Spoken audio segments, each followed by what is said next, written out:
Hello, and welcome to Colorado Off-Grid Artists. My name is Em. On our channel, we're going to talk about first-time homesteading, life with livestock, our journey of leaving the city, Yahweh, pop culture, fine art, and building in nature.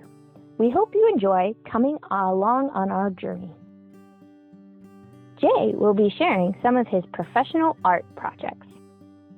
As a fundraiser for this channel, I'll be starting with a Patriot Protest January 6th painting. This will be for sale, and you'll get to watch it develop right here on our channel every week. We decided to make this major move to be more free. We left the big city and found an isolated wilderness to build a new life in. The transition has had many challenges, but we love it and wouldn't go back for anything. We are surrounded by beauty and nature every day. We have a never-ending list of projects. Our first animals we acquired were two outside kittens, now cats, Pepper and Anna. I like to call them Pepper Potts and Anna Karenina. We found out quickly that we had many rodents on the land that need to be kept in check by them. Seriously, pack rats were almost as large as our kittens. Man, I got some stories. They're large. Our next animal acquisitions were chickens. We've ended up getting several batches of them now. There are many chicken tails to come. Next, we acquired a guard dog for our livestock, a beautiful Anatolian Great Pyrenees mix. She's a good dog, but a challenge due to some of her breed traits. The livestock I was most excited to get were our sheep, Jet, Pixie, Hedwig, and Feline. Maybe you can guess which one is which in the comments. Two of our ewes were bred this fall and are pregnant. We are looking forward to baby lambs mid-March.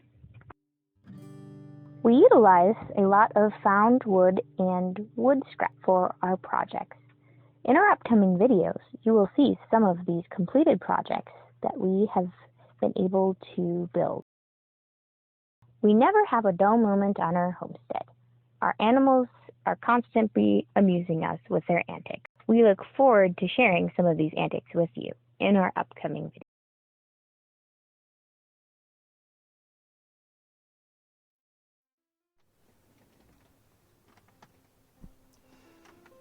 So for this Patriot Day January 6th painting, I'm going to be using a canvas that's 24 inches by 20 inches. And I am going to strip the canvas off of this set of stretcher bars and put a better canvas onto it. I like to use the commercially available stretcher bars that are kind of ubiquitous in the market right now. But the canvas themselves, this is no good. The stretcher bars will just completely show through, and they'll even indent, you know. So this is not up to my standards as far as quality. If you're ever looking for stretcher bars to start a new painting on, I have no reason not to recommend the commercially available bars that you can get in big box stores right now.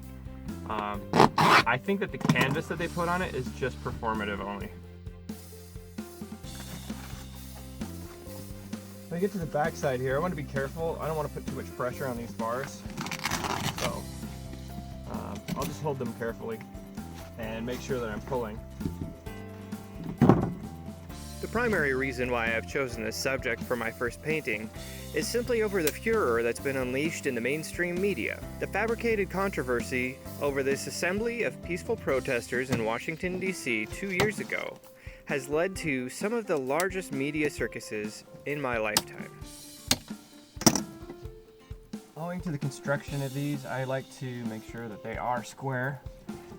And if they're not, a little bit of force can usually put them back in square position. This one was off a hair. Most people probably know this, but it's the first time for everybody. You've got an upper ridge here for the stretcher bars that holds it off of the rest of the frame. So canvas will be stretched tightly over these. And that's going to keep the frame from impacting or showing through the canvas surface. So that's what we're looking at, is this here.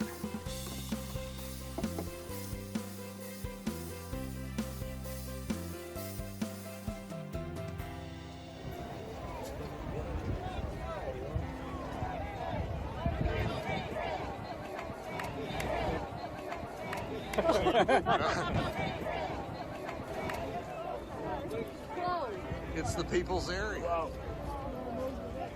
Wow.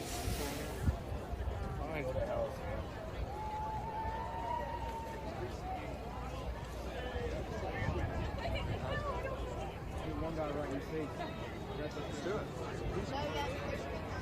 Right? Nope. Yeah, that's exactly right. And we're not going to topple it. So.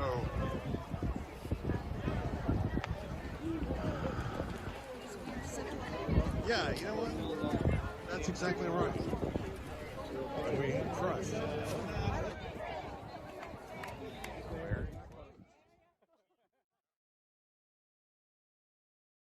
We're going to use about this much canvas on each side.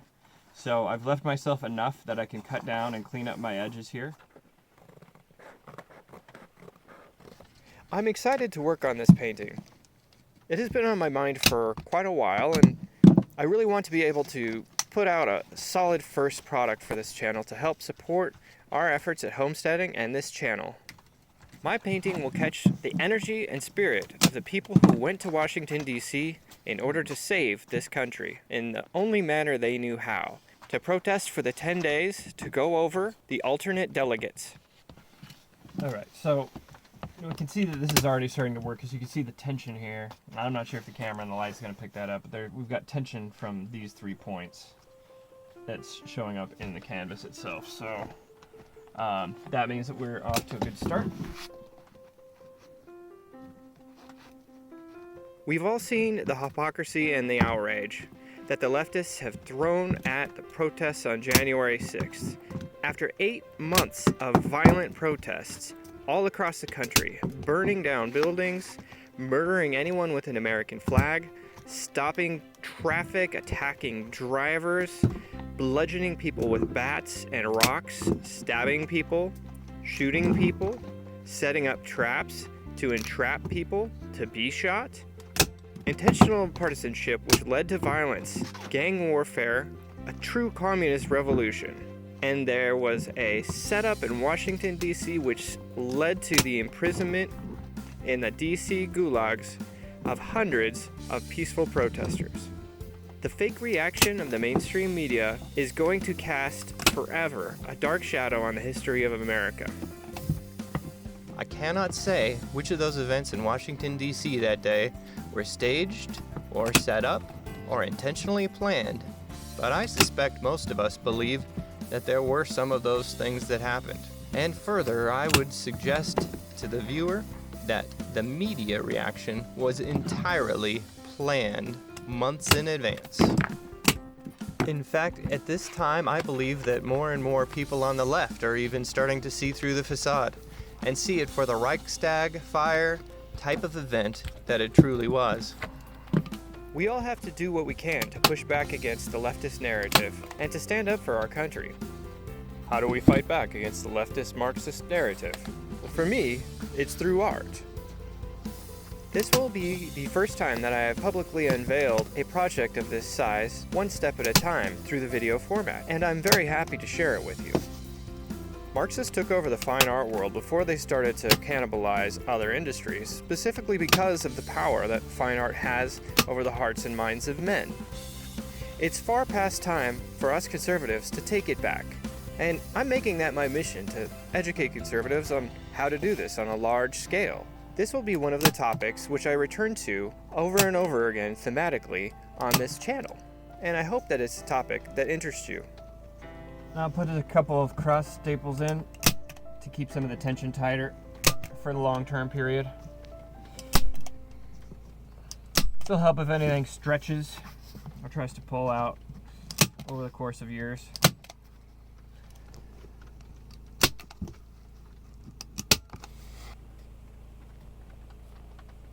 I'm going to choose not to staple these corners this time. Sometimes I do, it depends on the stretch, but this is a pretty tight job. It looks... That's what I want to hear. So I've got a thick, strong canvas with a solid binding surface for paints. I'm going to give it a little bit of a wipe down and give it another coat of gesso on top, and then I'll be ready to start painting.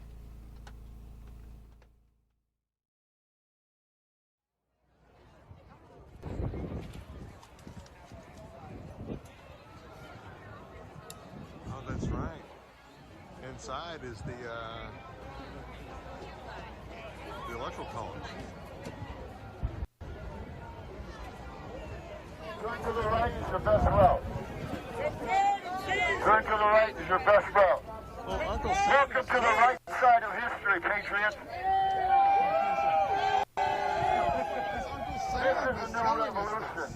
The revolution of the right. Man, you turn to the right if you want to get on the right kick. Right center.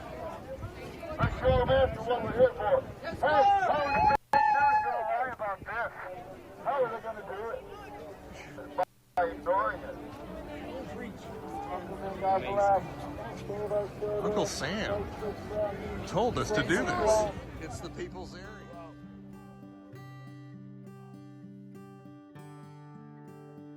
Yahweh bless thee and keep thee.